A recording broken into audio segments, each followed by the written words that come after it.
নমস্কাৰ। আজি বঙহৰদেউ ৰহস্য গল্প সংকলনখনৰ পৰাই এটা গল্প পাঠ কৰিবলৈ লৈছোঁ। গল্পটোৰ নাম বেতুতলি হাবি। গাঁৱৰ নামঘৰত ভাওনা আছিল। নৃসিংহ মুৰাৰীৰ ভাওনা। বৰ ভাল হৈছিল ভাওনাখন। গাঁৱৰ ভাওনাবোৰ যেনিবা নেৰোঁ, যিমান যি হ'লেও যামেই যাম। আৰু একোটমান ভাওনা আছে। মই আৰু খুৰী সিমানতে গুচি আহিলোঁ। শেষ হ'লেই আৰু অলপ আগত পালেনো কি বেয়া, শুব পাৰিম। মাহঁতে কৈছিল বোলে বেতুতলিকণ অলপ সাৱধানে যাবি। মই আকৌ সেইবোৰলৈ ভয় কৰা বিধৰ নহয়। গাৰ কাষেৰে কিৰিলি মাৰি চাইকেলত ডেকা এজনো পাৰ হৈ গ'ল। বোধহয় ভাও শেষ হৈছে। নামঘৰৰ পৰা ঘৰলৈ 3 কিলোমিটাৰমান দূৰ হ'ব। এইখিনি বাট খোজেৰে যাব লাগে। খুৰী আগে আগে, মই পিছে পিছে টুনিয়াই গৈ আছোঁ। কেতিয়াবা আকৌ উজুতিত সাৰ পায়ো গৈছোঁ। ঘৰলৈ আৰু 1 কিলোমিটাৰমান আছেগৈ। মোৰ আচলতে বাটতে টোপনি ধৰিছিল। যিহেতু গোটেই নিশা টোপনিয়াই ভাওনা চাই আছোঁ, শেষ নিশা টোপনি আহিছিল। আন্ধাৰ নিশা। খুৰী অলপ আগত আছে যদিও কাপোৰ সাজহে দেখিছোঁ। ৰিণিকি খুৰী আগে আগে গৈ আছে। এইখিনিত যদি চোৰে চৰ এটাও মাৰি যায় চিনি নাপাম। ঘিটমিট আন্ধাৰ। বহুত দূৰলৈ এঘৰো মানুহ নাই। এফালে উদং পথাৰ, আনফালে বেতুতলি হাবি। হাবিখন জয়াল বুলি মাহঁতে কয়। মই হ'লে একো দেখাও নাই, শুনাও নাই। মেও। কলা মেকুৰী এটা পথাৰৰ পৰা চিঞৰি হাবিৰ মাজলৈ সোমাই গ'ল। গাটো যেন কিবা শিৰশিৰাই গ'ল। খুৰীও! মই চিঞৰি উঠিলোঁ। দৌৰি গৈ খুৰীক লগ ধৰিলোগৈ। গাটো চুগাৰ মাৰি হাতখন এৰুৱাইচোন খুৰী বৰ খোজেৰেহে আগবাঢ়ি গ'ল। তেতিয়াহে অলপ ভয় লাগিল। মাহঁতৰ লগত অহা হ'লেই ভাল আছিল নেকি বাৰু? উপায় নাই। এতিয়া ঘূৰি যোৱাও সম্ভৱ নহয়। ইতিমধ্যে হাবিখন গভীৰ হৈছে। বাটৰ কাষৰ বাহনি আৰম্ভ হ'ল।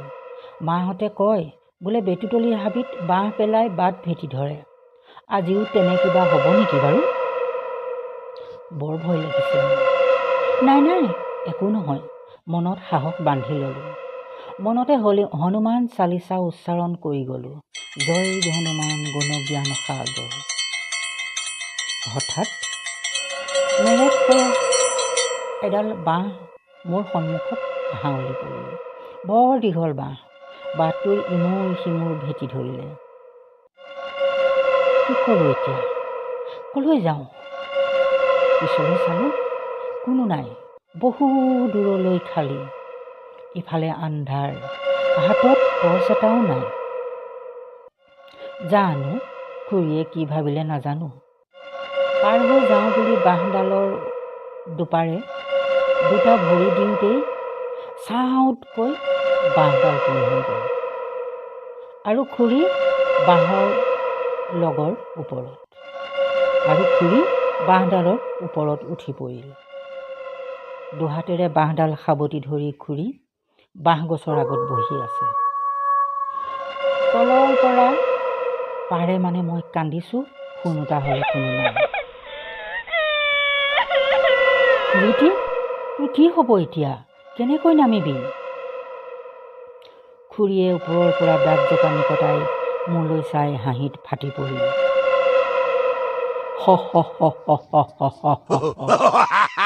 খুৰীৰ অট্টহাস্যত মই কঁপি উঠিলোঁ।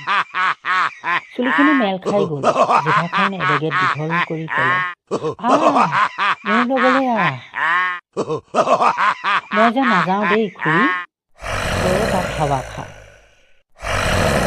এই বুলি কৈ মই মুকলি হোৱা বাটেৰে বেগাই যাওঁ বুলি খোজ দিওঁতেই জাপ মাৰি খুৰী মোৰ সন্মুখত পৰিল। খুৰীৰ গাত কেচেম গোন্ধ, যেন মাছ মাৰিহে আহিছে। ব'ল খুৰী, বেগাই ঘৰলৈ যাওঁ, মোৰ বৰ ভয় লাগিছে। আৰু কিবা কোৱাৰ আগতেই খুৰীয়ে মোক টানি নি হাবিৰ মাছ পোৱালেগৈ। শুকান পাত এসোপা গোটাই মোক তাত বহিব দিলে। নিজে আৰু এসোপা পাত গোটোৱাত লাগিল। মই অন্ধকাৰৰ বাবে একো দেখা নাই, কিন্তু খুৰীয়ে অন্ধকাৰতে দৌৰা দৌৰি কৰি পাত যে গোটাইছে ভালেই অনুমান কৰিছোঁ।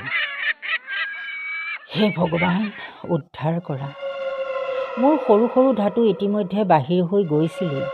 অকটা গোন্ধ এটাত বৰকৈ আমনি কৰিছিল। কিহৰ গোন্ধ বাৰু? আৰে, খুৰীৰ লগতেই মখা কোন? আচৰিত হ'লোঁ। খুৰী আৰু দুটা দীঘল মানুহৰ মাজত কিবা এটা বিং বিঙাই বিচাৰি আছে। ভৰি দুটাই 5 ফুটমান হ'ব।